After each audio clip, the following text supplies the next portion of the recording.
Ito na, yung sinasabi ko sa inyo, si Rimulya, Bonjing Rimulya, tumaas ang net worth. Oh, ito yung dapat imbestigahan. Oh, play. Tumaas ang net worth ni Ombudsman Boying Remulla mula nang maupo siya sa pwesto. Base yan sa kanyang pinakabagong salin. Ang detalye sa agenda report ni Joan Manalo. Nasa 20 million pesos ang itinaas ng idineklarang yaman ni Ombudsman Jesus Crispin Remulla 3 buwan matapos siyang maupo bilang pinuno ng anti-graft body. Ayon sa kopya ng 2025 SAL ni Remulla mula sa kanyang tanggapan, 461.11 million pesos ang naging net worth nito as of December 31, 2025.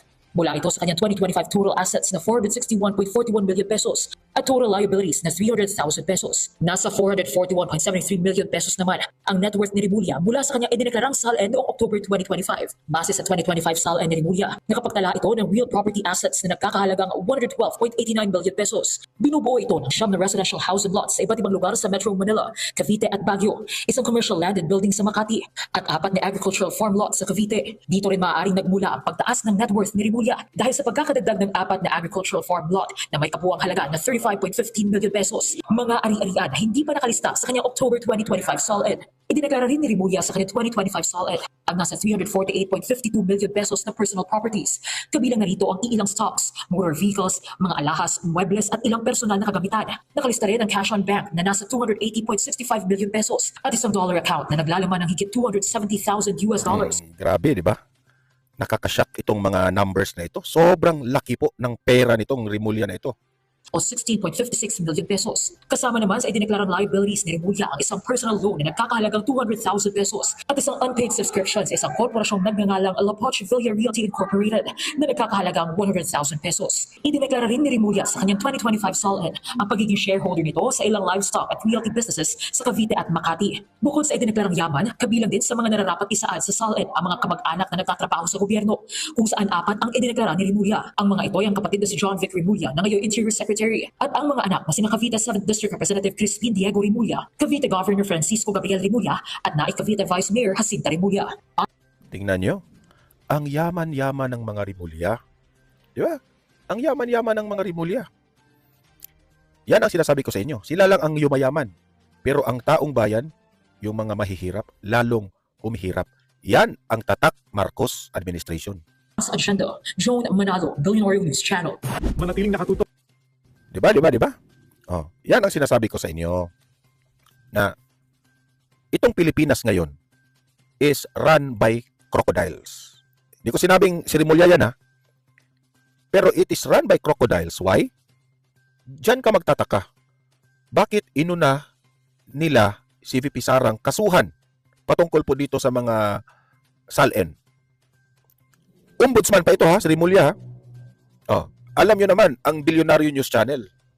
Super believe ako dito sa Bilyonaryo News Channel magkalkal ng mga ebidensya. Dito, kinakalkal nila si Rimulya.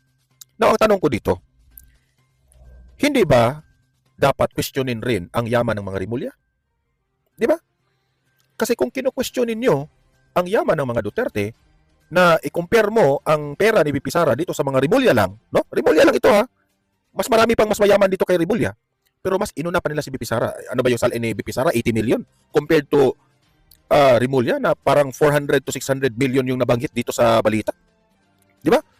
So yun ang sinasabi ko. Ganyan po ang administrasyong Marcos ka-unfair. Oh, very unfair sila. Very selective. Yan ang tatak Marcos administration. Selective. Walang delikadesa. Yan ang pinakauna kong na-comment dito. Walang delikadesa ang Marcos administration na hindi na nahihiya na mas inuna pa nilang imbestigahan ang mga maliliit na mga politicians na pera compared dito sa mga sobrang laki. Ha? Partida yan, si Rimulya pa lang yan.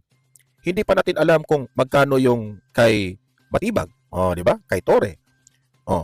Kasi hindi pa natin alam eh. Hindi ko sinabing nagnakaw sila ng pera, wala tayong sinabing ganyan. Pero dapat nating malaman kung magkano yung mga salin nila.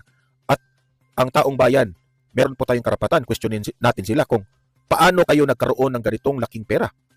Pwede natin questionin si Matibag, si Torre, sino pa ba? Yung mga maiingay.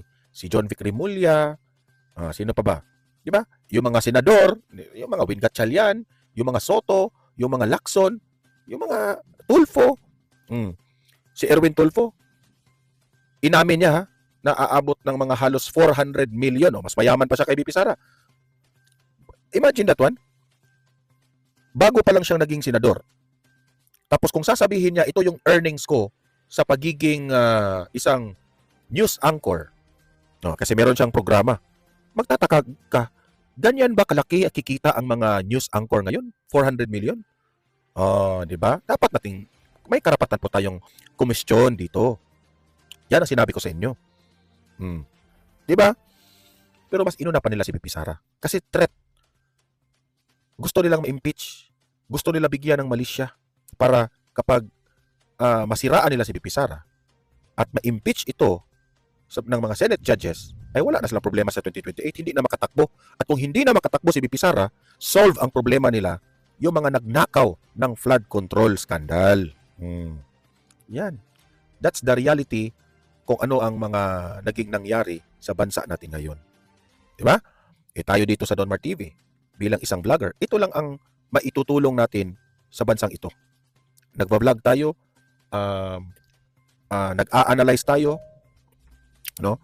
Nag-a-analyze tayo, ginigising natin ang mamamayang Pilipino na nagtatanong tayo, what is your opinion? Kasi ako, ito mga pinagsasabi ko ngayon, sarili ko itong opinion eh. Iba rin yung mga opinion ninyo. That's why, sa comment section, malaya kayong magkomento sa inyong opinion. Okay? Ako, bilang isang vlogger na merong YouTube channel, meron po akong karapatan para ilabas ang aking opinion. Nasa inyo na yan kung maniniwala kayo sa akin o hindi. Di ba?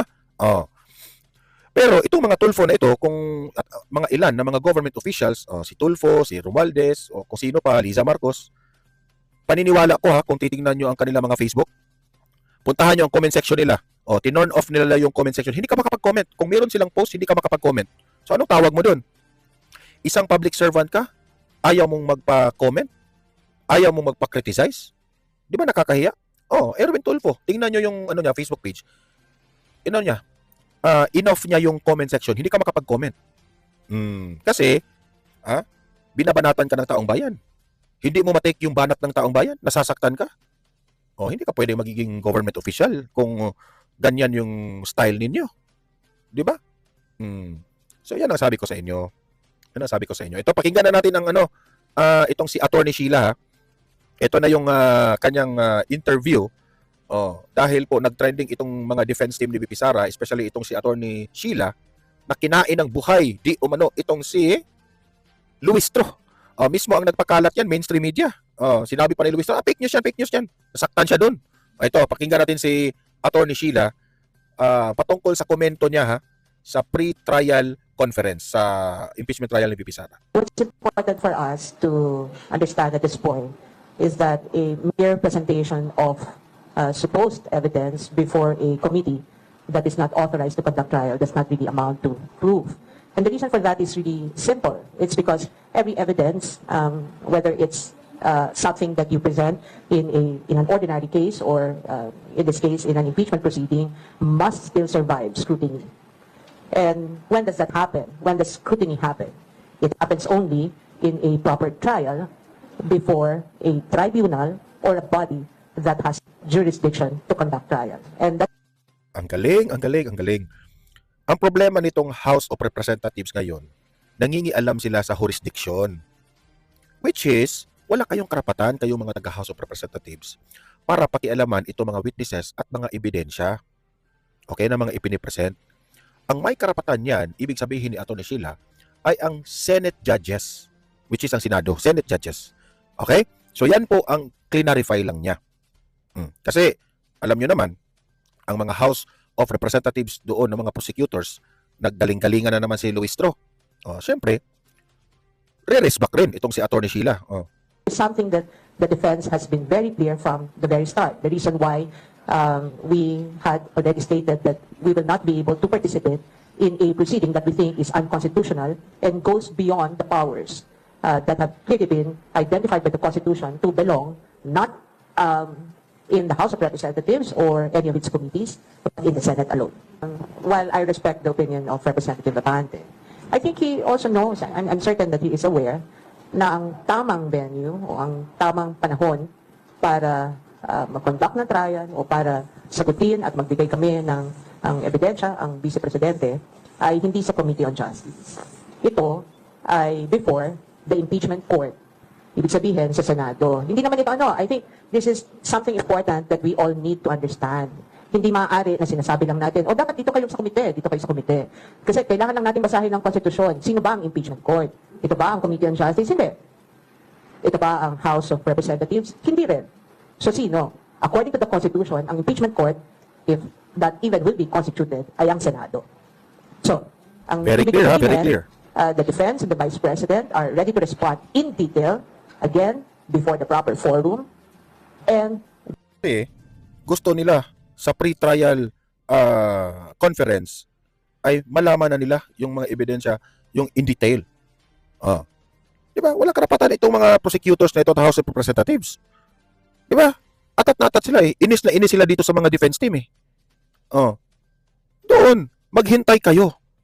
Maghintay kayo kayo Luistro, maghintay kayo na nandoon na yung impeachment trial. Hindi yung sa pre-trial pa lang gusto nyo nang malaman alam na naman gusto nila kasi sila atat-atat sila kasi pagdating doon sa impeachment trial, wala na silang maisagot doon. Kasi masashock na lang sila na kinounter na lahat ang mga pinagsasabi nila. Itong prosecutors na ito. during a fair trial. Palakpakan, magaling. Sobrang magaling po ang si Attorney Sheila, no? Punta naman tayo dito kay Attorney Powa naman. Good afternoon. So maraming salamat sa paghintay sa amin. Kasama ko po ngayon si Attorney Mark Binluan, to my right, and si Attorney CJ Narvaez, to my left. So we're here to take questions, if any. Alam ko kanina pa kayo naghihintay. Sir, kumusta so far? So far, okay naman. Nasa marking pa rin tayo. Siyempre, marami talagang mga dokumento. So we're anticipating baka, of course, without saying exactly, kung kaya, siyempre, gusto natin mapabilis, but we're anticipating baka umabot tayo ng Thursday sa marking. Yun naman talagang schedule, actually. If you notice dun sa naging unang schedule ng pre-trial, talagang from June 18 to June 25 siya. So, hopefully matapos namin as soon as possible. I think both parties naman, both the defense and the prosecution, gusto naman namin dalawa na mapabilis at matapos na to para makapag-prepare din kami for trial itself. But just with the voluminous documents, I think we're looking at Thursday. Sir, ano yung pinakamaraming docs? Which article? Yung dalawang natitira, actually, marami talagang documents yan. Both Article 1 and Article 2, which is yung confidential funds issue and as well as yung unexplained wealth issue. Ano klaseng documents po? How would you describe? Several documents talaga. Lahat naman po, from COA reports to acknowledgement receipts to SAL-ends. Yung, hindi naman po bago to, nakita nyo na to dahil present na rin naman to sa Committee on Justice. But syempre dito, minamark kasi natin yan, each document. So, marking kasi is really for identification purposes. So, para pagdating sa trial, madali na namin ma-identify yung anong exhibit yun, di ba? Exhibit 1, exhibit 2, ganoon naman po yun. So, we're marking all of the documents. Attorney, kasama po dito yung 28 documentary evidence na pinapatanggal ninyo dun sa inyong answer nung June 1. Well, sa prosecution kasi yan, yung mga documents na yan. So, minamarka naman lahat ng documents. Kasi nga, this is not about we're not admitting to anything dito sa marking, no? That's very clear under the rules. Wala akong admission dito, wala admission of authenticity, hindi admission on admissibility of the document itself. Ito po ay purely for identification purposes lang. Pati manifestation ninyo na ito ay tagal. Sa ngayon po, wala tayong ginagawang manifestation because this is, again, purely marking. So wala kayong binoblock na anything? Wala tayong ginagawa. Kahit naman sila. Sir, may manifestation po yung prosecution panel. Sabi po na kasi yung defense team po failed to comply with the guidelines for the pre-trial conference. Hindi po kasi ni-specify sa summary ninyo yung mga intended witnesses nyo. In-adopt po ng mga witnesses then from the prosecution panel and they said po, sabi niya, to explain, they failed to comply with that because instead of providing a summary, they just indicated the general purpose which is to disprove the allegations in the article. Well, they can file the manifestation. That's well within their prerogative and we will respond accordingly to that manifestation. Sir, pero bakit in-adopt nila kung yung iba pa nilang mga witnesses? Karamihan sa mga witnesses. Paano bang adopt? Hindi ko kasi maintindihan adopt. Sabay naman kaming nag-submit ng pre-trial brief. No? So, I don't see why it's being called mirroring or adopting. But again, that's well within the prerogative of prosecution to file their manifestation. If they do, and if we are asked to comment, we will comment. You will provide a specific summary po? No, we will comment on their manifestation. Sir, sa executive summary, you mentioned about that this case should be dismissed. Will you actually move for that, and when is the right time for that, sir? Well, yan yung mga affirmative defenses, no? And in any trial naman kahit sa RTC, before trial proper starts, no, a ruling must be made on the affirmative defenses. So we'll see. That's something that we should ask the impeachment court, no, kung kailan affirmative defenses. We'll just comply with whatever happens. Sir, kanina po na po, sir, preferred sequence for the order of presentation. gusto ko nila punahin yung rape threats or yung assassination, then last po yung unexplained wealth. Opo. Your comments, sir? That's well within the prerogative naman po of the prosecution. Let's be fair, kami sa defense, we just want to be objective. Yan naman po ay prerogative o prerogativa ng prosecution kung yun ang gusto nilang unahin. Ang sa amin lang naman po, we are just requesting for disclosure kung ano yung unahin nila ng articles. Yun lang naman. So you agree with that? Wala naman po, well, it's not about agreeing or not agreeing, that is well within their prerogative. Kumbaga nasa kanila po yan. And tayo po, ang gusto lang natin is ma-disclose kung ano yung magiging order. Para sa aming kaalaman, it's part of due process. So, ganun lang naman po yun. But I don't see anything wrong with that. Sir, may comment ba kayo doon sa una lang sinabi ni Ma'am spokes ng process na tunog lata, leak ninyo, wala naman daw po talaga na general denial lang ang mga ina. Ako, I always respect ang aming mga opposing counsel. If that's their opinion, that's their opinion. Pero sa atin, no, siyempre, we have a differing position on the matter. Sa tunog lata, I don't want to engage in something like that. Thank you. Sir, BBB na din. Again, parati namin sinasabi kung kinakailangan. Last two po. Attorney, your comment, sabi ni Congressman Jervin kanina, kaugnay dun sa pinapatanggal yung mga documentary evidence, bahagi daw talaga ng proseso yung pagsusumite ng mga ebidensya kahit kasama pa siya dun sa nabasurang complaint ng impeachment. Ano pong nabasurang complaint? Hindi po Kasi ako masyadong kasi yung, di ba, yung 28 documentary evidence ninyo, sabi ninyo, kinuha nila dun sa mga hindi nasama na impeachment complaints. Hindi po yan yung argumento namin dyan. I think nagkakaroon tayo ng misunderstanding. Ang argumento po namin dyan ay hindi po siya nakatouch. Wala, kumbaga, bunso po siya nung sinasabi nga namin na naging proseso which we are questioning before the Supreme Court. No? So, ngayon yung pagmamarka, I agree. Nasa proseso lang naman. Kasi again, identification purposes lang po ito. So, wala naman pong mali sa sinabi ni Representative Luis. Pero ibigay niyo pagdating ng trial proper. Sorry po? Pero ibigay niyo yung pagbasura sa trial proper. Again, that is part of our affirmative defenses. So, pag-uusapan po yan definitely. Sir, regarding yung sa trial brief po ninyo na yun, huwag nga po isama yung mga evidence na nakuha lang doon sa Committee on Justice hearing kapag hindi po attached doon sa Sabaya and Cabrera complaint. Sabi po nila rin doon ng mga prosecutors, wala naman pong constitutional or any legal basis itong inyong mga request. Number one, I am not here to discuss the merits of the case. As you know, under Rule 18 of the Rules on Impeachment sa Senado, no, hindi po tayo pwede mag-discuss ng merits because it's considered sub judice. Pangalawa, kung ano man po ang isasagot namin dyan sa comment na yan, with all due respect again, because nirerespeto ko po talaga ang ating opposing counsels at ang ating mga public prosecutors, sasagutin po namin sa tamang panahon at sa tamang forum. Sir, ma-address ba sa order that the impeachment court will come out with at the end of the month? I think, ma'am, that is something that is best directed to the Senate as an impeachment court, no, not sa amin, because we don't know what they will address in their pre-trial order. Sir, may basic clarification po kasi I understand, sir, 30 trial dates. At least 30 trial dates. And 97 witnesses po yung palista for the defense. Sir, kasi kanina po parang pinuto yun ng legal spokesperson, parang why did you request for 30 trial dates when you have 97 witnesses? Sir, I'll cut you there. We do not discuss matters on legal strategy. Secondly, it's at least 30 trial days. Third, the burden of proof never shifts. 'Di ba? Malinaw. Tinanong sila patungkol po sa legal strategy. Pero binara kaagad ni Attorney Poa. Sinabi, hindi kami magdi-discuss niyan. Strategy nga eh. Kapag strategy, hindi mo pwedeng i-reveal yan. Okay? And it will all start with the prosecution, no? So we will have to wait and we will only respond to whatever evidence they present. Sir, last na po on the timeline, sabi po kasi ni Congresswoman Lumistro kanina, sa tingin niya daw po hindi kakayanin ng 3 buwan yung trial. Sa tingin ko rin, actually. Sa tingin ko rin. So I think we agree with that. But again, wag nating sabihin na with certainty yung mga bagay niya dahil hindi talaga natin alam. Siyempre, it will depend on the number of witnesses they will be presenting. It will depend on yung case, no? Hindi naman natin matatime kung gaano katagal ang direct examination, gaano katagal ang cross-examination. So it will really depend. But with the assessment of Representative Luistro, sa tingin ko, 3 months is a bit tight, no? But so we agree at that point. Tingnan lang po namin. I think both sides naman po. Talagang we're trying to speed things up. We're trying to expedite everything. Wala namang gustong tumagal ito. But again, hindi rin pwedeng madaliin. Siyempre, it's all part of the process. Sir, sorry last na natin. Sir, baka nasabihin na rin confession threshold. Anong take ng defense? Hindi kami makakomment kasi wala pa namang posisyon yung Senate sitting as an impeachment court regarding that threshold. Of course, we have our own position, but we'll have to wait for the Senate first. No? I think it's premature for us to say anything at this point dahil wala pa namang categorical. Kumbaga, haka-haka lang po. And ang Senator Cheese being possibly the presiding officer, okay sa inyo? Well, sa amin po, wala naman kami, kumbaga, nasagot ko yan last week. It's something that is internal to the Senate. So, sa ngayon, kung sino man ang presiding officer, we will see first. No? Titingnan namin kung meron bang paglabag sa konstitusyon o sa kung anumang batas. Kung wala naman po, we're ready to face whoever presiding officer is. No? Kasi I think that is something internal at the moment. Sir, the process saan po na yung defense team po, nag-raise na agad yung issue about the threshold of 2/3. Ano po ba yung inyong stand on that? No, as I said, it's premature for us to really say that. What happened was during a closed-door session, no? So it would be unfair for us to disclose anything that happened in the closed-door session. But sa atin, again, we will provide you with our position once there's a categorical pronouncement kung ano ba talaga yung binabalak ng Senate Impeachment Court pagdating sa voting threshold. Thank you, Attorney. So